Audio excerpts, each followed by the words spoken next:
नाराज पति पत्नी। एक पति पत्नी आपस में नाराज चल रहे थे। नाराजगी भी इतनी थी कि एक ही कमरे में रहते हुए आपस में एक दूसरे को बोलते तक नहीं थे। दोनों अपने अपने काम में कोई कमी नहीं आने देते। जैसे सुबह पति उठता तो पत्नी चाय टेबल पर रख जाती और ऑफिस का समय होता तो लंच बॉक्स तैयार करके देती। इसी तरह पति भी ऑफिस से आते हुए सब्जी राशन आदि लाकर रख देता। काफी दिन गुजर गए। एक दिन पति को जरूरी काम से ऑफिस में 8 बजे की जगह 6 बजे पहुंचना था, लेकिन उसकी नींद 7 बजे से पहले नहीं खुलती थी।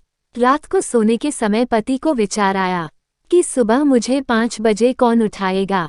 पति के दिमाग में एक उपाय आया और वह एक पर्ची अपनी पत्नी के नाम लिखने लगा। देखो मीना, मुझे सुबह ऑफिस जल्दी जाना है, इसलिए मुझे 5 बजे जगा देना।